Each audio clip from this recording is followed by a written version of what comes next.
Welcome, everyone. Welcome, MPO friends from across the country. Thank you so much for joining us for this webinar. This is our second webinar of 2025, and this is the first webinar from our brand new Transit Interest Group. So we're very excited to have this great turnout. We had more than 140 folks registered, which is a really excellent response to this new group. We've got, and there's more folks rolling in. So if I'm a little distracted, that's because I'm clicking admit all to let everyone into the Zoom. So thank you so much for joining us. I'm Ellen Zaviska with AMPO staff. I'm our transportation planning manager, and I'm going to give us just a really quick kickoff. Ask everyone to keep their mics muted during our speakers, but you are more than welcome to put questions or comments into the chat box at any time, and we will get to those at the discretion of our moderator. We do record the meetings, and we will put together notes and compile all the slides and share those out with everyone within just a couple weeks of the webinar. And finally, ask you to add your organization's name to your Zoom handle so we know where you're coming from. Just want to also acknowledge up front, everyone's aware of all of the chaos and confusion going on in transportation planning right now in this world. If you are, I hope all of you are getting AMPO's emails. We've been sending out as much information as we can, possibly sometimes too much information, but we really want everyone to know everything that we can share in terms of policy and legal battles and things that are going on.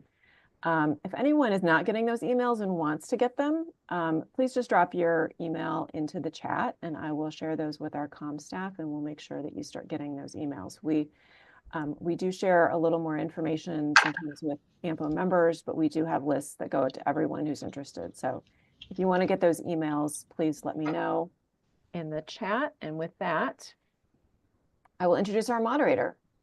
Pierre Guinard is a transportation planner with the National Capital Region Transportation Planning Board. He serves as part of their systems performance planning team, focused on public transportation. He's originally from Miami, has a degree in community planning from the University of Maryland. And with that, oh, we got more folks coming in. With that, I will ask Pierre to introduce our topic and our speakers. Thank you, Ellen.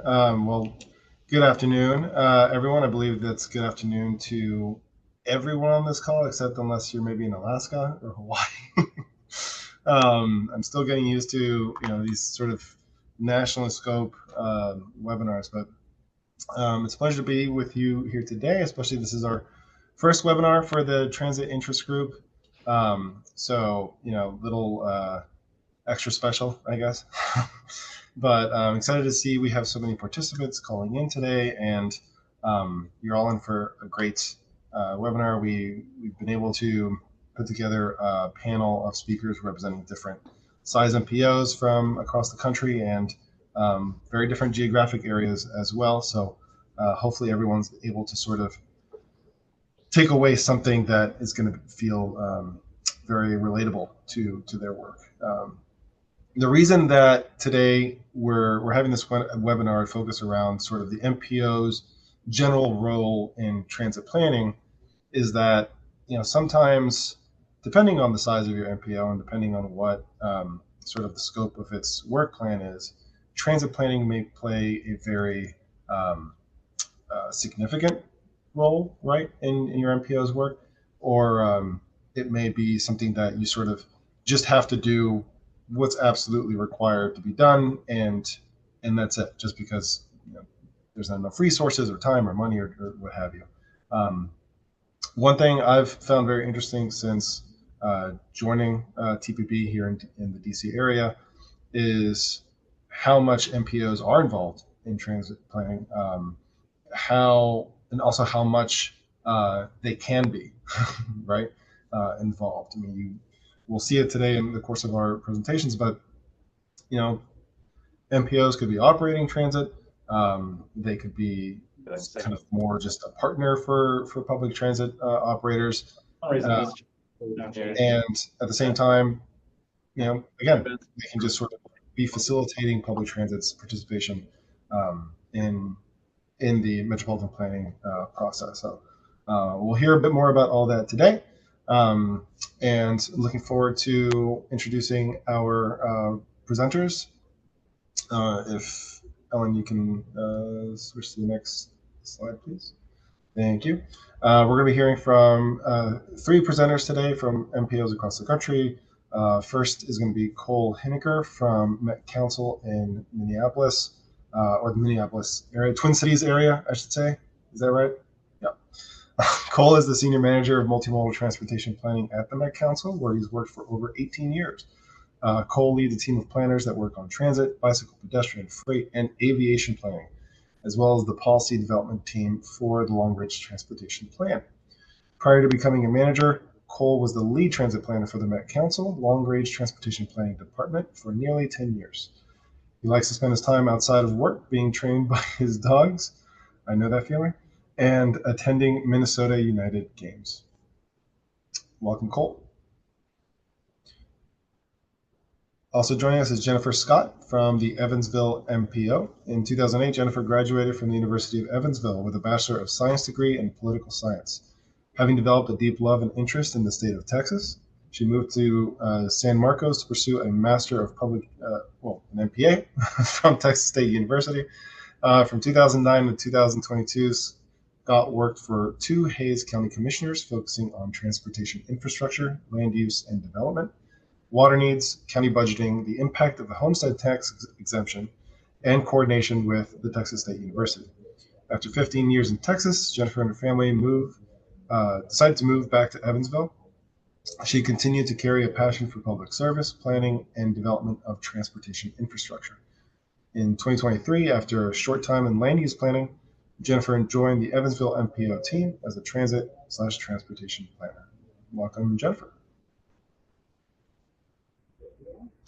And Andrew, I hope I pronounced this right, Gelman? You didn't. It's okay. It's all good, Pierre. Andrew Kelman.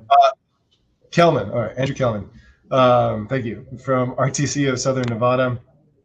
I'm very sensitive to correctly trying to say people's names, so apologies. But Andrew is the Senior Director of the MPO at the Regional Transportation Commission of Southern Nevada, where he began in 2011. In his role, he provides oversight of all federal transportation funding and leads regional planning studies and initiatives. He moved to Las Vegas after graduating with a transportation focus from Portland State University and received a bachelor's degree in environmental planning from Western Washington University and a master's degree in public policy from the University of Washington. After college, he bought an around-the-world plane ticket and traveled for a year. Very cool. Would love to hear a presentation just on that. And the highlight being a bicycle trip through the temples of Angkor Wat in Cambodia. Welcome, Andrew. And so with that, let's start with a very quick poll. We'll have a few of these kind of scattered throughout the meeting.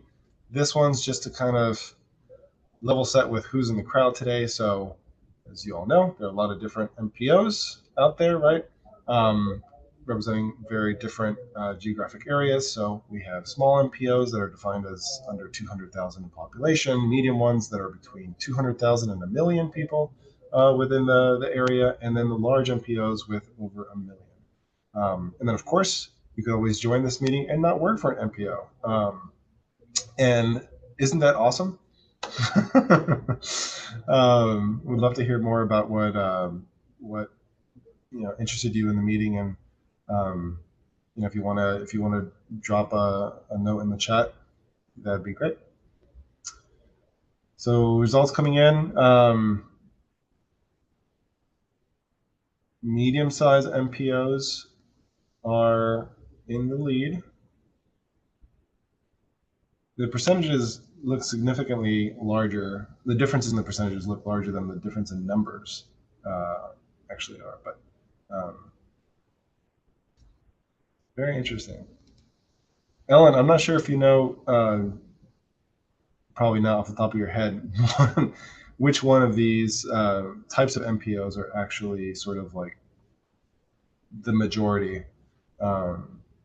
Frighteningly enough, Pierre, I do know that. 56% of MPOs across the country are small, that is under 200,000.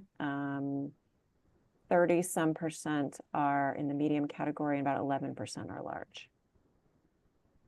Wow, that's very interesting. 56%. I'm great at cocktail parties, you can tell. Well, we pretty much have everyone, almost everyone's replied, so thank you. And it looks like the representation today is heavy on the medium to large MPOs, and that's great. Okay. Still a good showing by the small, and we'll have more of these polls as we go on. But let's go right into our first presentation from Cole Henniker at the Met Council.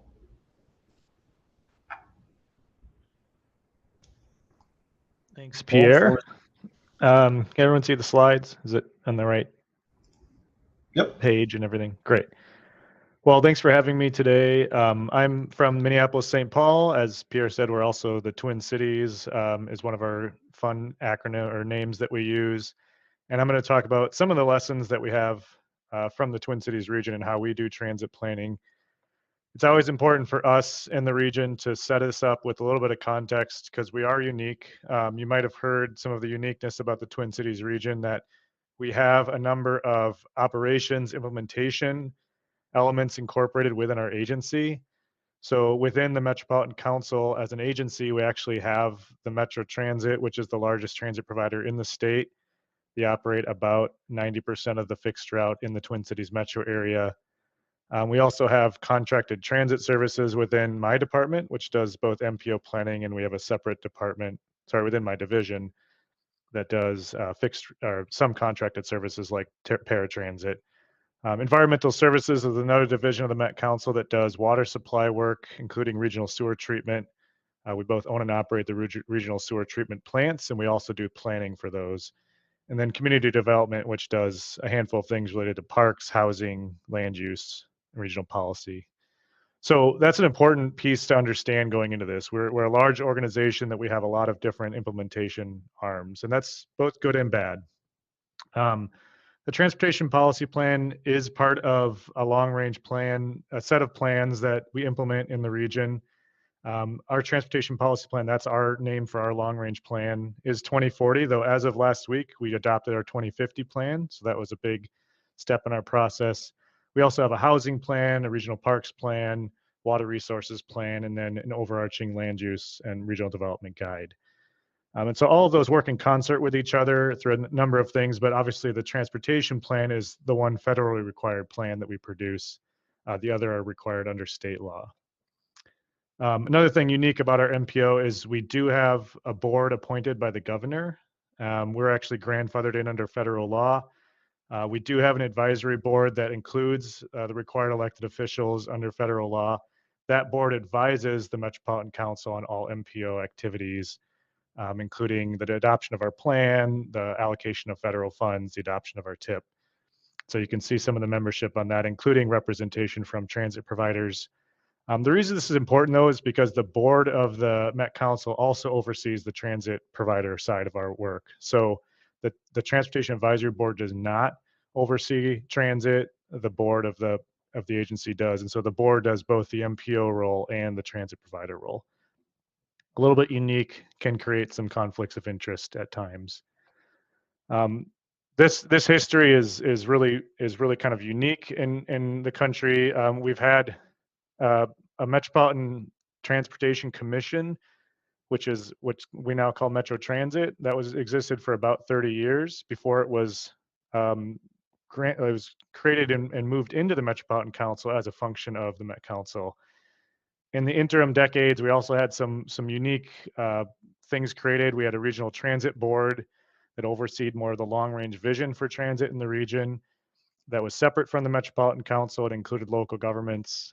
We also had a unique board called the County's Transit Improvement Board that levied a sales tax for about a decade and invested in expansion of our transit system. So we also have 6 transit providers, mostly the large one, as I said, Metro Transit, but then there's some community-specific suburban providers that were created in the mid-'80s and in 1990s.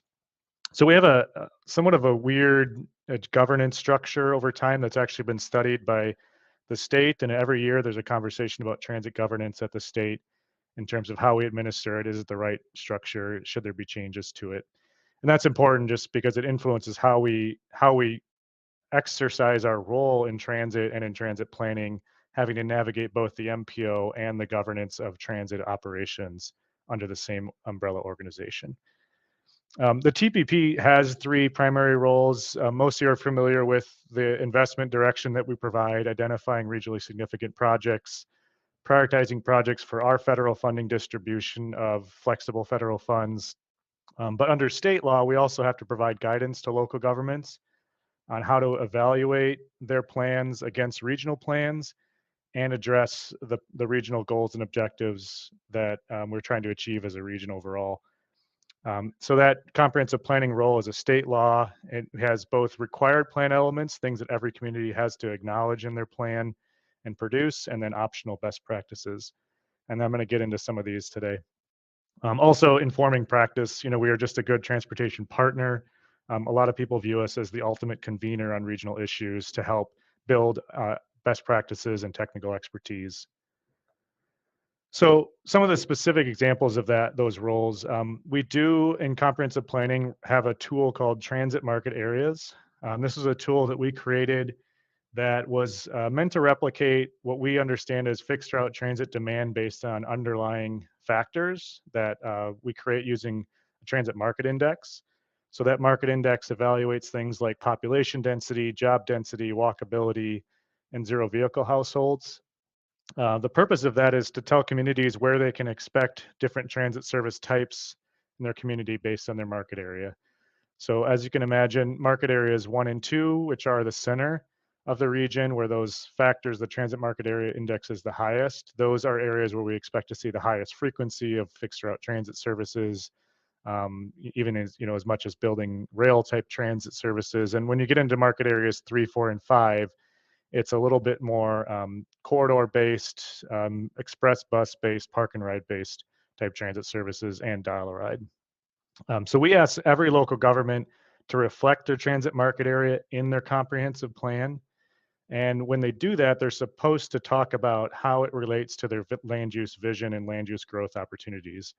So the transit market areas are a stamp in time. It's really a look backwards, not a look forward. There's no plan density or anything assumed in here. But it is an opportunity for them to say, here is how our community is organized around transit demand, and here are some opportunities that we see in influencing that with our land use plans. And so that's a really important tool for us to communicate the transit system and its expectations to communities and have them reflect it back to us and put it in their own terms. I will say some communities do this a lot better than others. So that's still, an opportunity for growth for us as a region is identifying regions or cities that we can point as to best practices for how they do this. The other thing that the transit market areas do is it helps inform transit providers, again, both transit providers and communities on what they expect from their transit service. So the market areas do have different expectations for design and performance of the transit system. Things like route types, service frequencies, equity, and access to destinations.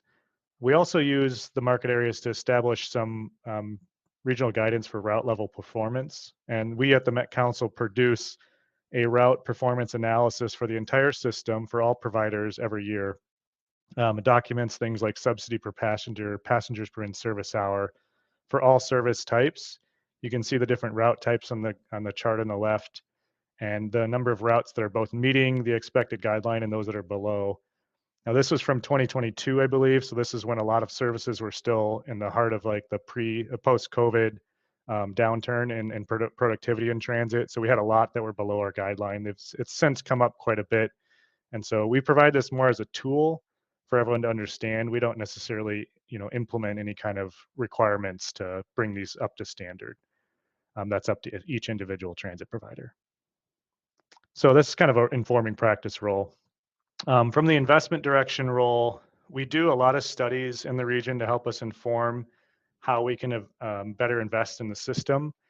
And a lot of times those studies are done between plans. So we adopted 2040 plan back in 2014 under state law, and then we adopted 2015 plan or 2050 plan 10 years later.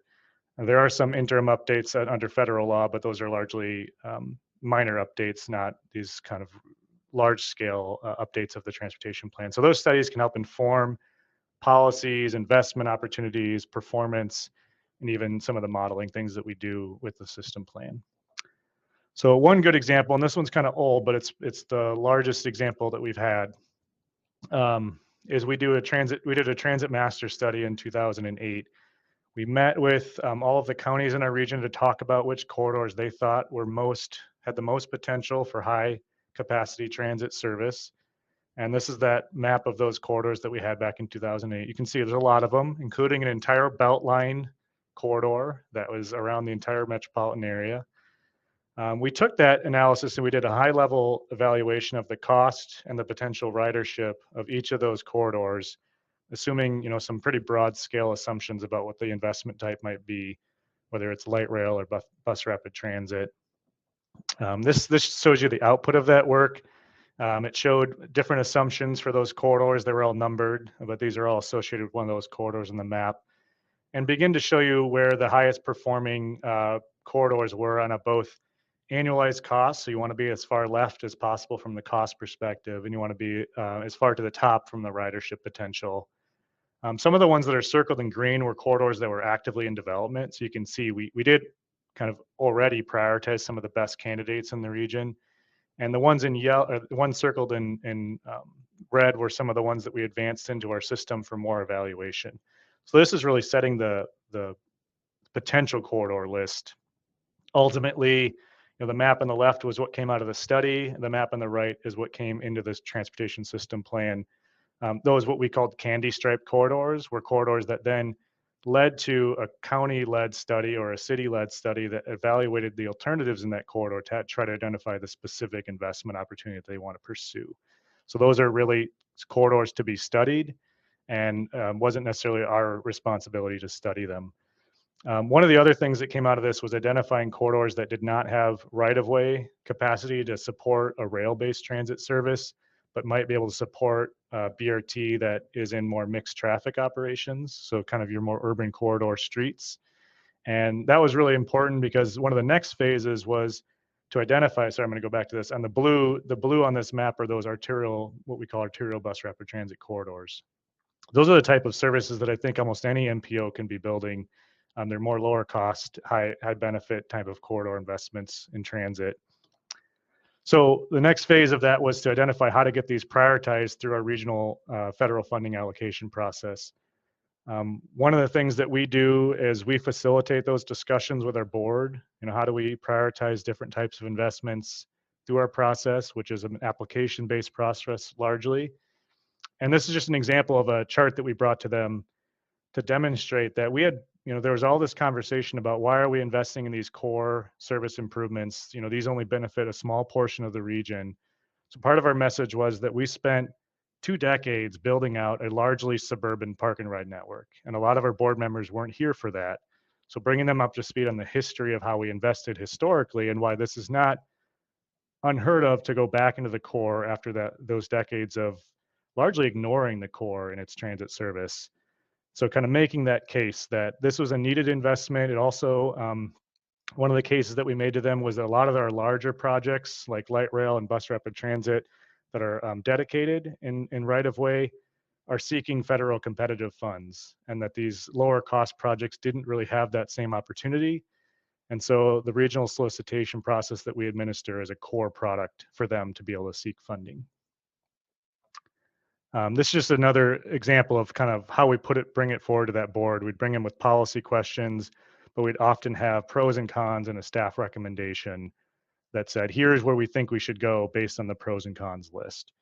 All of this happened over several months of meetings, and ultimately what the board recommended was to set aside $25 million every cycle for this one type of project and not have it go through the competitive process, which was a huge change for us, and really, I would say even today is still a little bit controversial with some of our members. The last one I wanted to highlight is a couple other things that we do with informing practice. We are a big convener, so we do have a transit technical working group. I'm sure a lot of you have technical advisory committees in your region. We have a specific group that's transit oriented that advises that larger technical advisory committee on transit issues. We've also hosted transit oriented development forums, very appropriate for us as an agency that looks at both land use and transit. We provide all kinds of resources. We're developing a microtransit policy framework right now.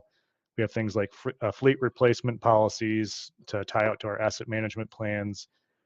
And then we work on all of our regional partners projects to the best that we can. So we're often, included on procurement selection panels to help select consultants for transit plans that are led by our partners. We're on every major project committee. We're a technical advisor. And then whenever the state is identifying funding programs for transit, we're included in those discussions as well. So just another role that we can do to kind of connect the dots and bring some of our ideas and some of our region's challenges to other discussions. So with that, remind me, Pierre, are we taking any questions or are we just going to move on to the next speaker? I think if anyone has a pressing question, I'd say let's take that now. Otherwise, if you can hold it toward the end, and we'll have sort of a group Q&A.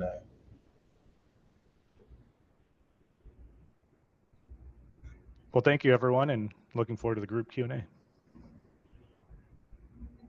All right, thank you, Cole. Next, we will have Jennifer from Evansville MPO.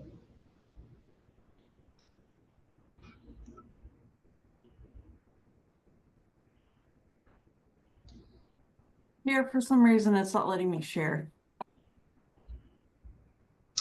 Oh, I think. Oh, there we go. Yep.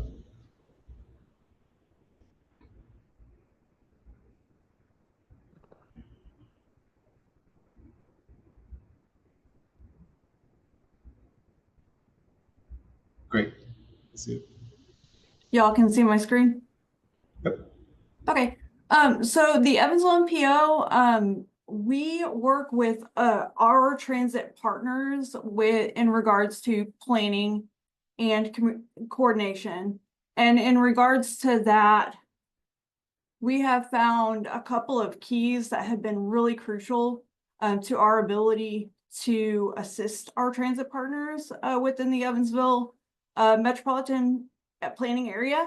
And those two items are communication and coordination. And through our communication efforts with our various partners, such as METS, HART, and our local Henderson Area Rapid Transit and our local nonprofits, we've been able then to use those relationships that we've built in order to move into more of a coordination effort with these transit partners.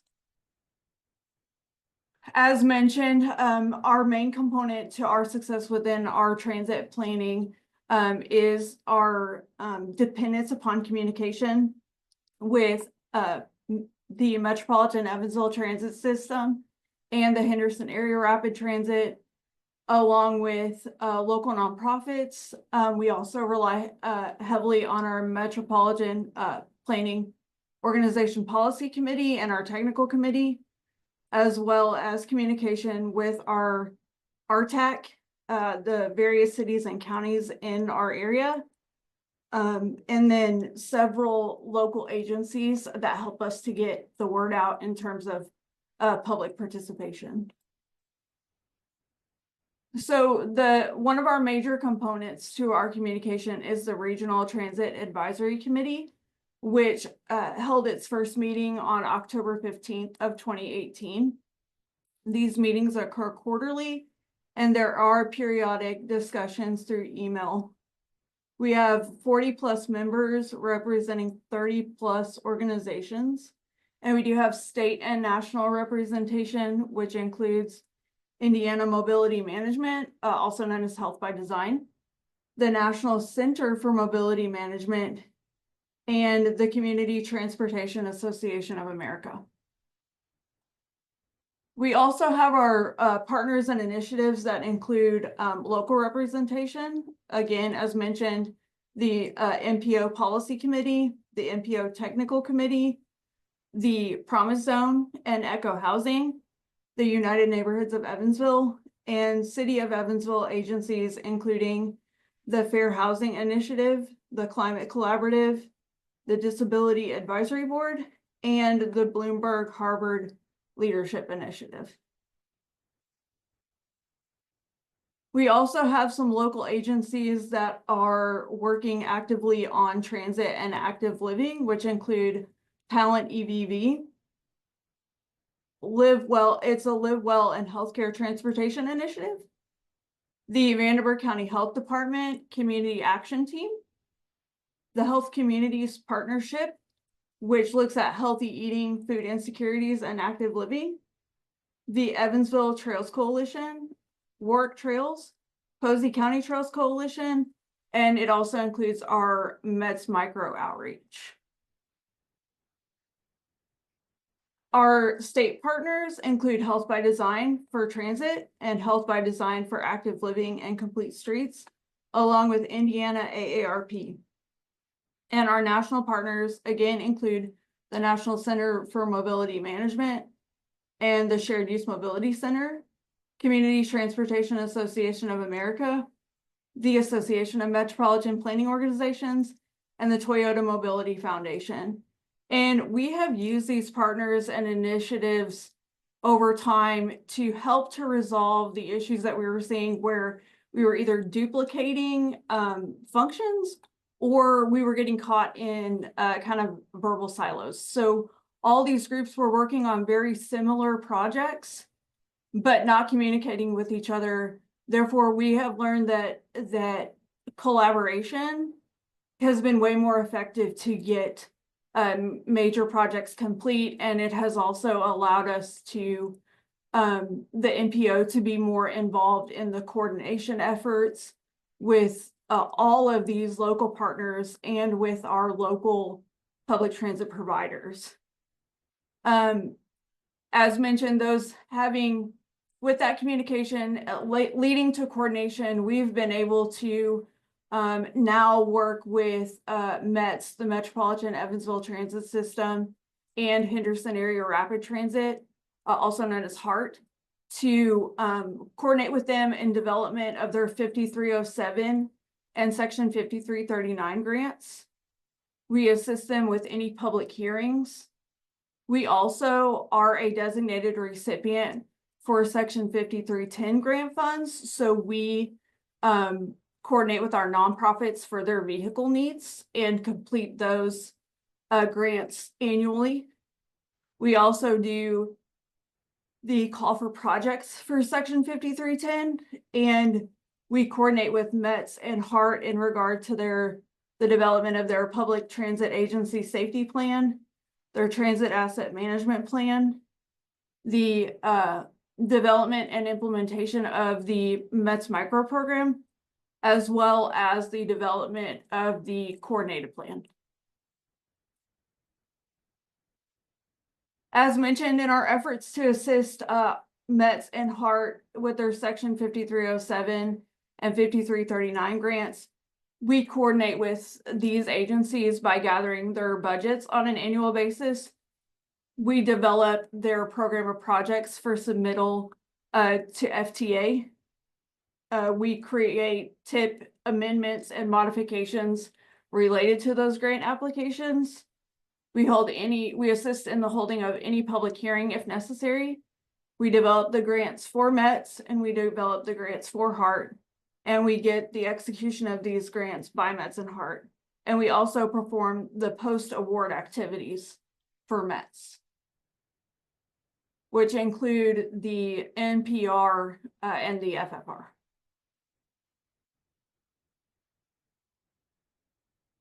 The Evansville Metropolitan Planning Organization assisted METS with the development of their public transit agency safety plan, as well as HART.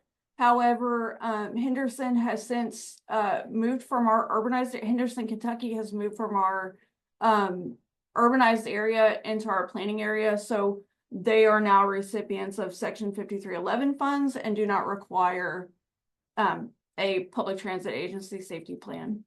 So the METS plan was developed and certified December 15th of 2021. It was amended March 14th of 2024 to add new safety performance measures and targets. The plan is reviewed on an annual basis for the addition of these targets and measures, and if there's any adjustment or revisions that need to be made.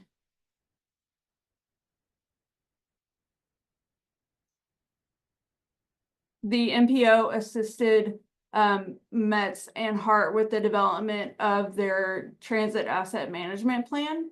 It was certified on October 31st of 2022 and recently amended on March 14th of 2024. It is a 5-year group TAM plan. METS and Section 5310 recipients are included. It is amended as necessary at least once per year with new TAM performance measures and targets in partnership with METS.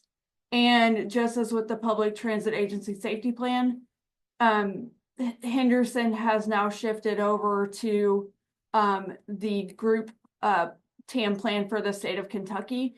And so we will be updating this plan to include just the Metropolitan Evansville Transit System and our local Section 5310 nonprofits.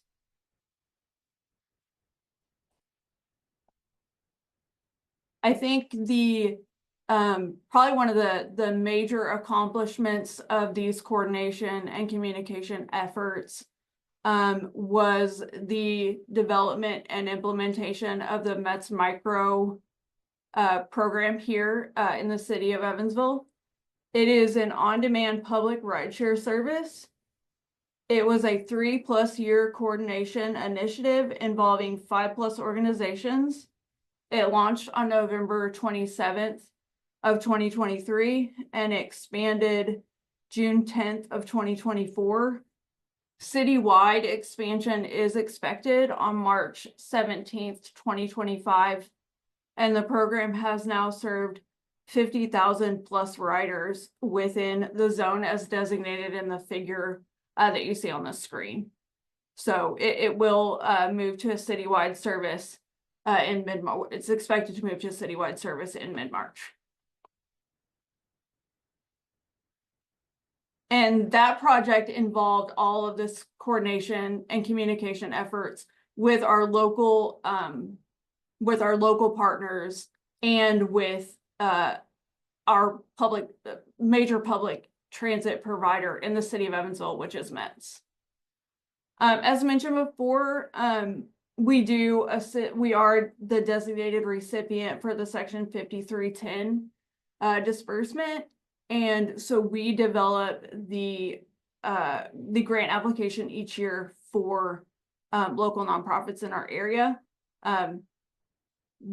The Evansville MPO sends out the call for projects each November, and the deadline for the call for projects is in early December. As with the other grant applications, we prepare the TIP amendments and/or modifications. We hold public hearings if necessary. We develop the grant and trams, and the grant is then executed by the MPO.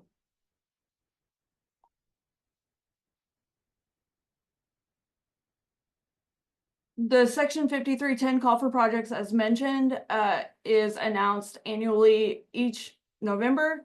The application deadline is in December. The distribution is posted on our Evansville MPO website. It's sent to our regional transit advisory committee members.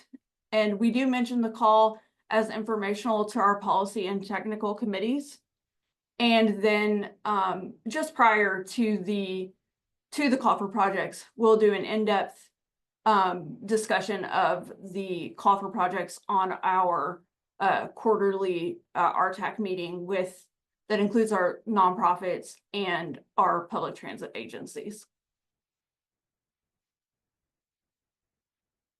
In January of 2019, there was a regional transportation guide developed, and that was basically to pull all the information that we were getting from our nonprofit providers, as well as for-profit agencies, to gather contact information and summarize to everyone the number of transit options that they had within our planning area. And so that evolved with the help of the RTAC committee, and it is updated as needed. We do have an online version and a trifold brochure to hand out to folks.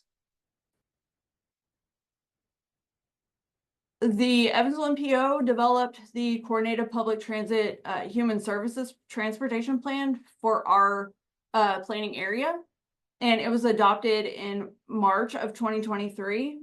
It is a 4-year coordinated plan. The plan includes METS, HART, our other county provider, which is Warwick County / Ride Solution, and it also includes nonprofits. It is amended as necessary. The 2028 through 2032 coordinated plan should be adopted in 2027.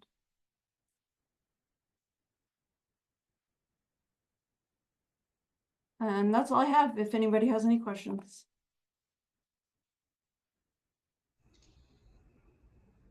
Thank you, Jennifer. Does anyone have any pressing questions? If so, we can address those now, or we can leave some for later. We're running a little bit tighter on time, so in chat, I don't see any hands raised, or in the chat. So, all right, thank you, Jennifer.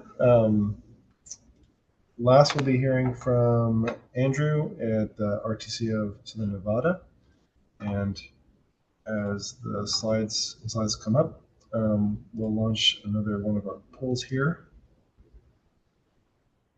So, how does your MPO engage with transit agencies in your region? Feel free to choose all that apply. Obviously, there are many different ways.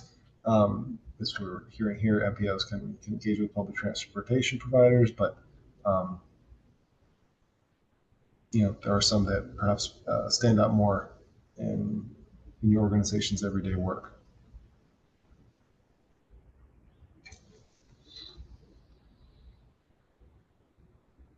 See here, transit representatives serving on the board or technical committee is a very popular way that engagement occurs, as well as partnering with transit agencies on planning.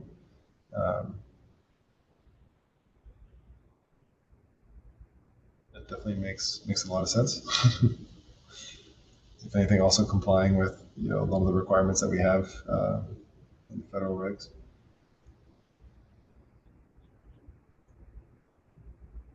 I think second after that group is having a standing committee that focuses on transit. I guess like the example in Evansville of RTAC, and in the Met Council with the transit working group.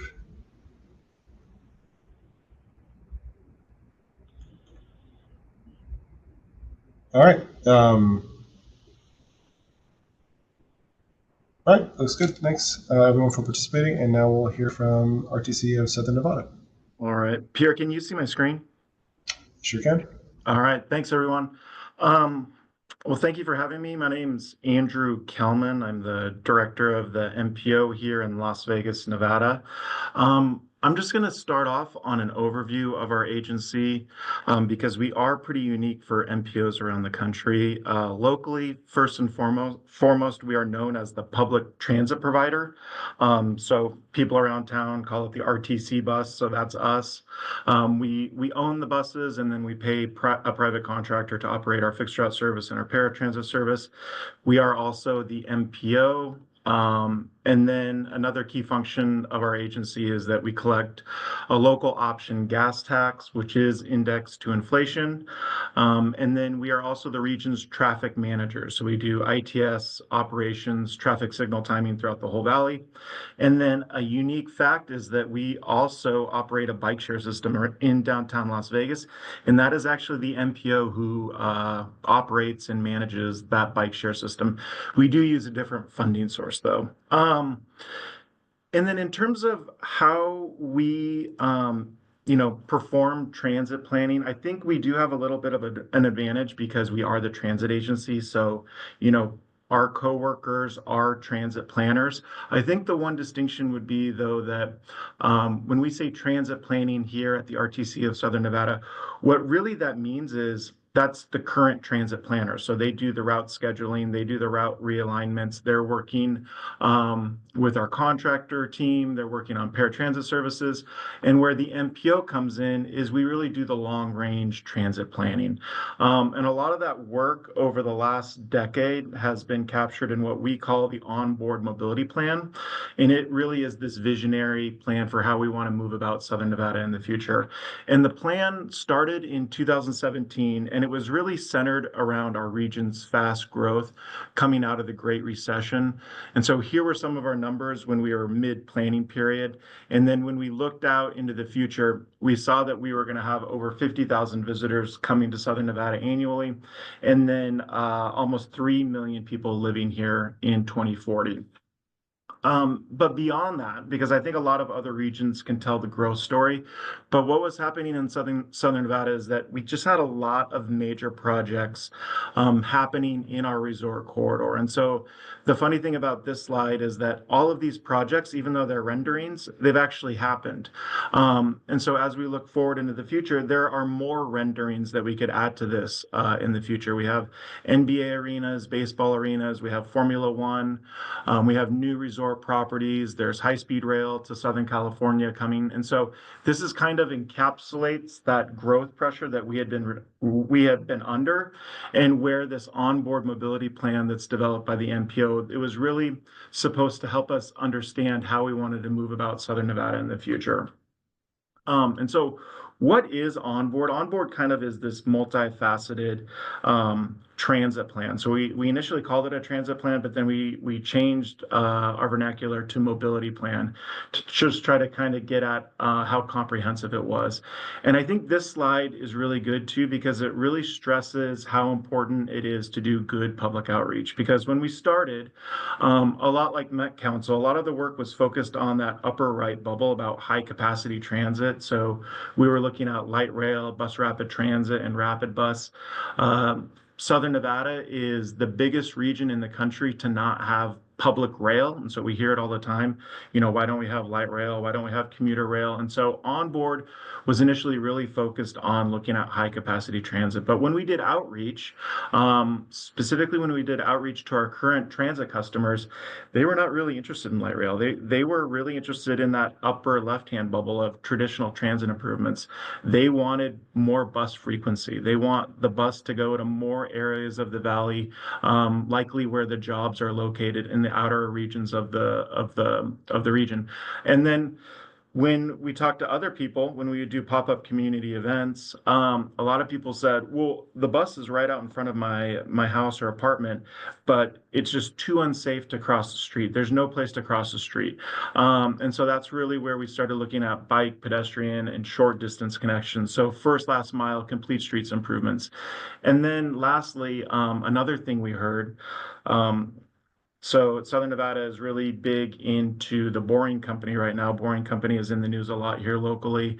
Uber and Lyft had just come on the scene when we were developing this plan. And so a lot of people, when we talked to them, they were like, you do not need to do a transit plan. All we need is Uber and Lyft in the future. Boring Company is going to take care of our mobility needs. And so that's one of the things we did with Onboard, is we wanted to make sure we were looking at all of the technologies, making sure our plan was future-proof, but then also leveraging these technologies where appropriate. And so that's really where some of the on-demand microtransit improvements come in. And so just looking at some of that outreach, we've really been doing intense outreach for almost a decade now. So a lot of community events, a lot of online surveys, being out talking to a lot of different people. One of the cool things I just want to highlight is that we did take one of our old fixed route buses that was nearing retirement, and we retrofitted it to a community, like a mobile community input vehicle. So here's the wrap that we put on for our onboard mobility plan. One of the cool things we did is in the back of this bus, we had a kid zone, like a play area. And one of the unique things about this is that when we took it to an event, the kids were instantly attracted to this back area. They wanted to go play. But while the kids were playing, it gave us an opportunity to talk to their parents or adults to come take some of our surveys, give us input on what they think the transportation challenges are in Southern Nevada and what they want to see in the future. We have done about 5 surveys for onboard. One of the ones that we got that we still look back at the results and findings of is we did a MetroQuest survey, and this is kind of common that you'll see in other MPOs, but it was a budgeting exercise really saying, if you had a certain amount of money to spend, where would you like us to invest that money in the future? And one of the things we heard is, yes, light rail, is our top priority. We do want to see it, but we also saw, really strong results for a lot of other different types of mobility improvements. And the cool thing about this is if you look at if you do some crosstabs, kind of in the middle there, so frequent transit service, that was kind of the mid-ranking option, but that was by far the highest ranking option with our current transit customers. Whereas light rail and bus rapid transit, that was really appealing to people who do not take transit. And it was something that they viewed as key to getting into the resort corridor, see a concert, major events, and something that would get them out of their single occupant automobile. And so in addition to some of the public engagement work we did, I think one of the keys for MPOs when they do transit planning is just all of the data that we have. So putting this plan together, we looked at transit demand. The cool thing about this transit demand or market demand map is that the red zones really are indexed to what type of transit service is really appropriate there. So the red areas, justify 15-minute headway service, whereas some of the outer lying areas don't justify that same type of service. We also did a travel flow mapping, and so we kind of really saw that in the red area part of the resort corridor, that's really where the strongest demand was for better transit service. And so then when we put all of this together, we did our screening exercise with evaluation criteria. We had a bunch of different corridors. This whole process probably took up to 2 years working with stakeholders, the local agencies, the state DOT. And then ultimately, this is an interim map. And then finally, we ended up with our recommended high capacity transit map. And so this is a mix of light rail, bus rapid transit, and rapid bus improvements. One key thing here is that since this is a long-range transit plan, it's not fiscally constrained. And so a lot of these projects went into our unfunded needs project list as part of our regional transportation plan. And so what we're doing now is we're working on implementing some of these high-ranking priority corridors as funds become available. And we're also leveraging our Unified Planning Work Program and our metropolitan planning funds that we get on an annual basis to do some corridor development from these high-ranking corridors. So I'm just going to talk about 3 of the corridors on this map. The first one is this Maryland Parkway, which is the red corridor. Then I'm going to talk about Boulder Highway, which is in blue down on the southeast corner. And then I'm going to talk about the green one in the middle. And so these are corridors where we've gone after discretionary grant funding and utilized our UPWP funds to do corridor development of these corridors. So Maryland Parkway, the good news is that this one is in construction right now. We received a small starts grant from FTA, and this project has about a year left in terms of construction. Has upgraded lighting. We went with the side running dedicated bus facility, really enhanced transit shelters with bollards and raised median to make it a safer walking environment on the street. And then we also have gone after FTA, TOD pilot programming for planning funds. So each of these 3 corridors received a FTA TOD grant. The Maryland Parkway TOD plan is done, and so I'm just showing a rendering of that one. The next corridor that we have is, we call it the Reimagined Boulder Highway Corridor. This is a really long corridor. About half of it is in construction now. So the bottom 7.5 miles of this corridor, and then we're working on design and environmental clearance of the northern part of the corridor. And then finally, the last corridor that we're doing is the Charleston Boulevard Alternatives Analysis. This received a RAISE grant. And so after the alternatives analysis is done, where we're really going to be looking at kind of the cross-section of the roadway, is it center running, is it side running, what transit technology makes the most sense here, is it BRT or LRT? But then ultimately, where this onboard mobility plan comes in, we're really going to be using it for our aspirational transit funding program and our ultimate ballot question ask. And so when we look at this map or this graph, it kind of shows the per capita transit investment in what we consider our peer metro areas. And one of the things we consistently see is that Southern Nevada and Las Vegas are on the lower end of this.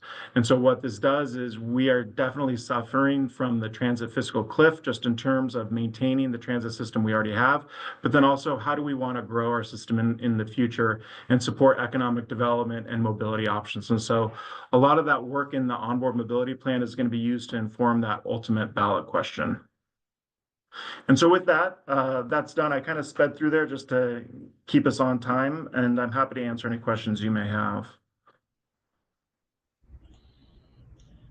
Well, thank you so much, Andrew. That was impressive. Also, just how much you were able to get in there in that amount of time. Does anybody have any questions for Andrew?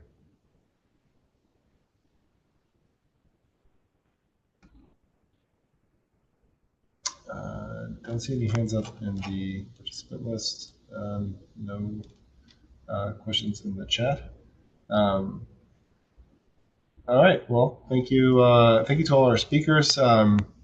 We are running very low on time, just a few minutes left. So I suggest that if anyone has any questions for our speakers, please reach out to them individually with the contact that they've provided in their presentations. As Ellen had said in the chat, the recording for this webinar, as well as the slides, will be posted on the AMPO website not too long from now. And before we go, I'm actually going to drop one more poll in on your screens here. This is, let's see if I put the right one here. This is meant to actually help us planning future transit interest group webinars. We want to hear from you. What are you actually interested in hearing about, right? I think one of the reasons why we also had this kind of focus on this specific topic today for the first webinar is the fact that it's kind of a general introduction to what MPOs do related to transit, and now we have the opportunity to sort of dig a bit deeper into specific issues. So I see folks are answering all across the board. You could definitely answer, it's multiple choice, so you can select all the different options if you like. But with 1 minute left, I just want to thank Cole, Jennifer, and Andrew again for your great presentations and for sharing what you all are doing in your regions. As I think we were all able to see, there are a lot of things that we all have in common, and then some things that really kind of make the work in one's region more unique. And if you want to discuss any of this further, Ellen also dropped in the chat the link for our general member forum, which is through GlueUp. And so if you want to create a post, reply to posts, maybe ask folks for some advice or for suggestions, recommendations on anything that you might be doing at your MPO, that's a great spot to do it. And so right now on this poll, I see that transit funding is not surprisingly, actually tied for first place with interactions with land use like TOD, housing, et cetera, which for MPOs is and growth management in general, obviously a big topic. And then flexing funding to transit, coming in second place. So maybe giving a little more weight to that transit funding topic. And then operations and TDM. So, all right, it's 4 o'clock. Thank you again, everyone, for joining us today. It's our inaugural Transit Interest Group webinar. Appreciate you all joining, and hope to see you at future webinars, at future AMPO events, and engaging in that general member forum. So thanks again, and have and a I'll great just rest of your day. follow up and say, in Ellen. addition to thanking the speakers, thanks to Pierre for pulling together this great panel. Really appreciate it. And thanks to all of you for attending. Hope to see you again soon.